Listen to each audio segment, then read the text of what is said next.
जो हम अलोनी गोबरी की भस्म बनाते हैं, आप लोग जानते हो ना अलोनी गोबरी, मतलब गाय ने गोबर करा और गोबर करने के बाद उसको हमने हाथ से ऐसे ऐसे थपथपाया नहीं, गाय ने जो गोबर करा वो सूख गया और उसकी गोबरी तैयार हो गई। उस गोबरी को हमने सुखाया, सुखाकर उसको जलाया, जलाकर भस्म तैयार कर कर कपड़े से 4 बत्ता कपड़ा कर कर फिर उसको छाना, छान कर जो भस्म तैयार हुई वो भस्म शिव को समर्पित करें। वो भस्म को सार्थक बनाएं, उस भस्म की मूलता, उस भस्म की श्रेष्ठता, उस भस्म की जागरूकता, उस भस्म का तेज।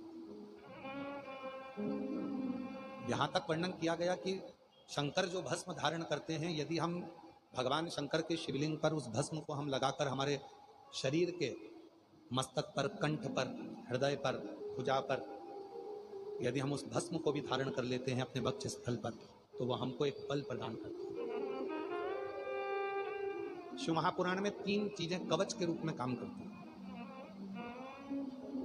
थोड़ा समझिएगा आप लोग। शिव महापुराण में 3 चीजें कवच के रूप में काम करती हैं, 3 चीजें। पहले नंबर पर है शिव पुराण में भस्म, कवच का काम करता है। दूसरे नंबर पर है रुद्राक्ष, कवच का काम करता है। और तीसरे नंबर पर है भगवान शंकर पर चढ़ी हुई बेलपत्र या शिवजी पे चढ़ा हुआ जल हमारे शरीर में कवच का काम करता है। ये 3 कवच का, ये 3 कवच का काम करते हैं। भस्म भी कवच का काम करती है, रुद्राक्ष भी कवच का काम करता है, जल बेलपत्र भी कवच का काम करता है, तीनों कवच का काम करता है। और हमारा निवेदन है आप सभी से, जितने भी शिव भक्त इस कथा को श्रवण कर रहे हैं, उन सबसे हम निवेदन करें कि घर से निकलने से पहले आपके शरीर पर इन 3 कवच में से कोई एक कवच होना चाहिए।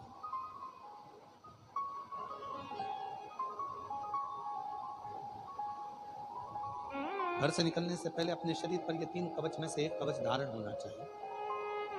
या तो हमारे गले में रुद्राक्ष हो, या हमारे तन पर कहीं पर भी भस्म लगी हो, या हम जब घर से निकले तो एक बेलपत्र अपनी जेब में हो, या भगवान शंकर पे चढ़े हुए जल को हम पीकर आचमन कर कर या प्रोक्षण कर कर अपने घर से निकले।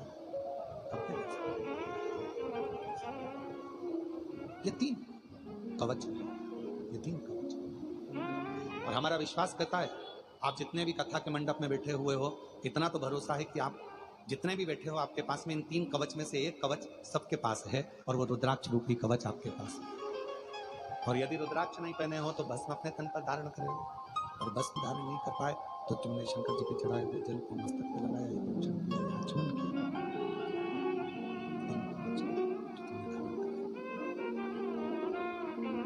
इन 3 कवच में से एक कवच भी अपनी जिंदगी में अगर हम धारण करते हैं तो हमें सुख का अनुभव होता है। ये वो कवच है। और कितना सुंदर कहा विद्येश्वर संहिता में, जब रुद्राक्षों का